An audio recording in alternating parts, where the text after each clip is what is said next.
আজই ডাউনলোড করুন আর এনজয় করুন আপনার পছন্দের শো। এতদিন ধরে বসে বসে এই বাড়ির অন্ন ধ্বংস করেছো, আর বাড়ির প্রত্যেকটা লোক মিলে তোমায় মাথায় তুলে নেচেছে। আমি তো আর সহ্য করবো না পারুল, এই মুহূর্তে তুমি এই বাড়ি থেকে বেরিয়ে যাও। ভাবলাম যে সব মেঘ কেটে গেছে, বাবাকে একেবারে সুস্থ অবস্থায় বাড়ি নিয়ে যাব, কিন্তু উনি সুস্থই আছেন। ওনার ডান দিকটা প্যারালাইজড হয়ে গেছে, তবে চিন্তার কিছু নেই। একটু সাবধানে থাকলে আর নিয়মিত ফিজিওথেরাপি করলে সেটা রিকভার করে যাবেন।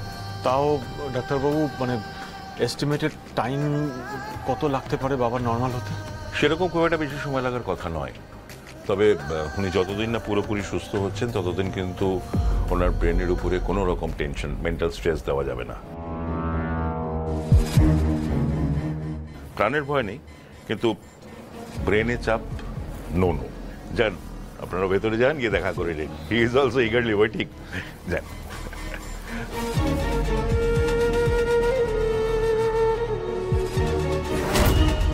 আচ্ছা, এটা তো একটা ভালো সুযোগ। আশুতোষ বসু যতদিন বিছানায় শুয়ে আছে, পারুলের কোনো শিল থাকবে না। এটাই মোক্ষম সুযোগ পারুলকে একেবারে মাটিতে পিষে ফেলার। ঝামেলা হলেও কেউ ওই বুড়োকে কমপ্লেনই করবে না, স্ট্রেস দেওয়া যাবে না। না, ইয়েস, এই সুযোগটাকে ভালো করে কাজে লাগাতে হবে।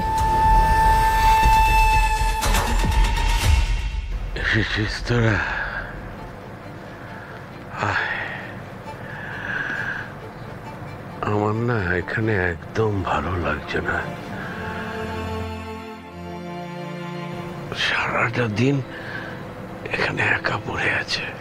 আর থাকতে হবে না দাদু, তোমার জন্য ভালো খবর আছে। তোমাকে আজই ওরা ডিসচার্জ করে দেবে। রেডি হয়ে নাও, এবার তো তোমাকে বাড়ি ফিরতে হবে। তোরা আমার জন্য দিনরাত এক করে দিলে।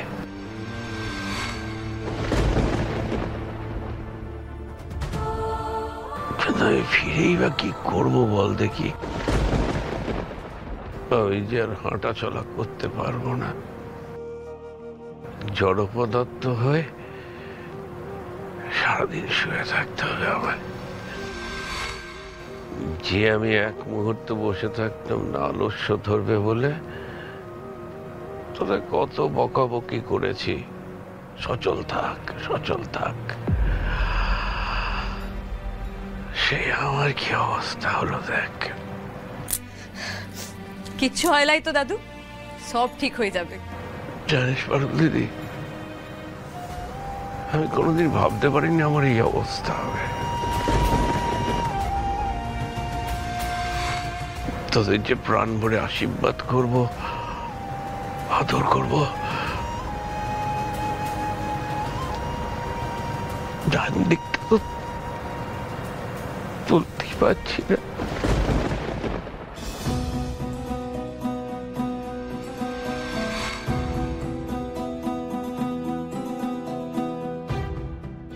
দাদু,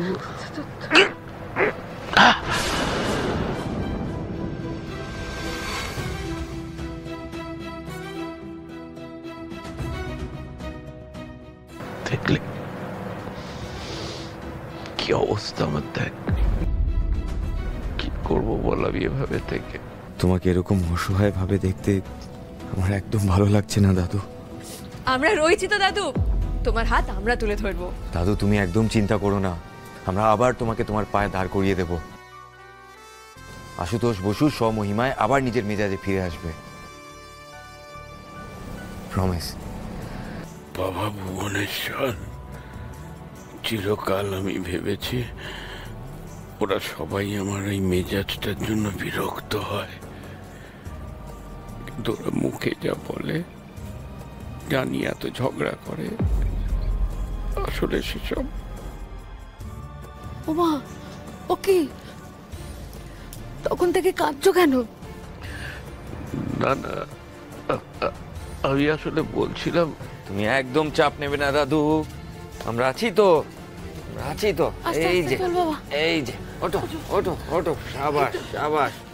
এই তো দেখেছো তুমি কতটা স্ট্রং, কিচ্ছু হয়নি তোমার। এই তো, এবার আরাম করে বসো। দেখেছো সোনামা, আমি নিজে ঝুঁকে গেল দুদিকে দুই পিলার কেমন শক্ত রয়েছে। তাই তো দেখছি বাবা, যাদের নিয়ে তোমার সব থেকে বেশি চিন্তা ছিল তারাই এখন তোমার মুশকিল আসান করছে। বাবা ভুবনেশ্বরের দয়া সব বিপদ কেটে গেছে। বাবা চলো, এবার তুমি বাড়ি চলো।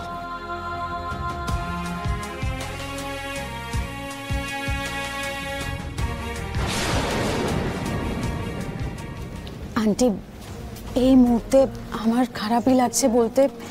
আমিও চাইনি দাদুর এমন অবস্থা হোক, কিন্তু এই সুযোগটাকেই আমাদের কাজে লাগাতে হবে আন্টি। শাহিনের লাইফ থেকে পারুলকে টেনে ছুঁড়ে ফেলে দেওয়ার এটাই সবচেয়ে বড় সুযোগ। আমিও সেটাই ভাবছি শিরিন। বাবা একবার সুস্থ হয়ে উঠলে পারুল তো আবার মাথা চাড়া দিয়ে উঠবে। কিন্তু শিরিন, এই বাড়িতে আসা পর্যন্ত আমি তো মুখের রা অব্দি কারিনি। এখন যদি আমি হঠাৎ করে ফুঁসে উঠি, জোর খাটাই, গলা উঁচু করে নিজের সিদ্ধান্ত জানাই, কেউ শুনবে? শোনাতে হবে আন্টি, শোনাতে হবে। আমি আমি এতক্ষণ ধরে তোমাকে কি বোঝালাম? শক্ত হও আন্টি। তোমার যা যা রাগ আছে, যা যা না পাওয়া আছে, সব উড়ে দাও।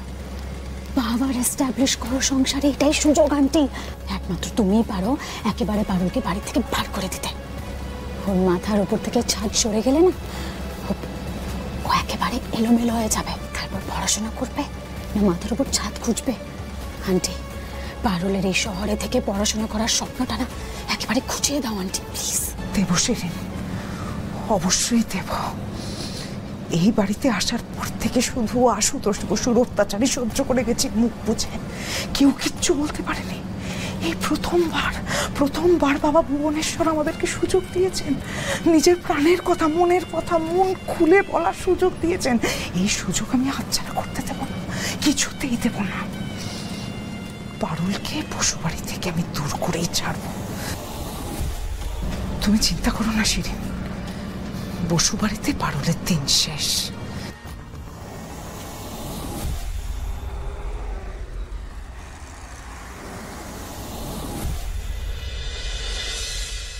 রাখলাম। পিসিমণি, আমি বলছিলাম কি, দাদু তো সুস্থ হয়ে উঠছেন আর এত বড় একটা ঝড়টাও কেটে গেল। তা বাড়ির সবার মঙ্গলের লিগে বাড়িতে একটা বড় সড়ো করে পুজো দেবো। ভালো কথা, করো না, এই সপ্তাহের মধ্যে অ্যারেঞ্জ করো। শুধু পুজো নয়, পেট পুজোটাও তো ভালো করে করতে হবে। দাদুর ফিরে আসাটা সেলিব্রেট করতে হবে না জমিয়ে?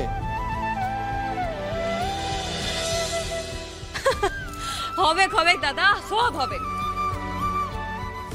একেবারে ধুমধুমার করে পূজা, পেট পুজো, একেবারে লাজ গান সব হবে। না পারুল, সেই সুযোগ তো তুমি পাবে না। এতদিন ধরে বসে বসে এই বাড়ির অন্ন ধ্বংস করেছো, আর বাড়ির প্রত্যেকটা লোক মিলে তোমায় মাথায় তুলে নেচেছে। আমি তো আর সহ্য করবো না পারুল। এই মুহূর্তে তুমি এই বাড়ি থেকে বেরিয়ে যাও। কি? কেন শুনতে পাওনি? যা বলেছি পরিষ্কার তো বললাম, যাও বেরিয়ে যাও পারুল।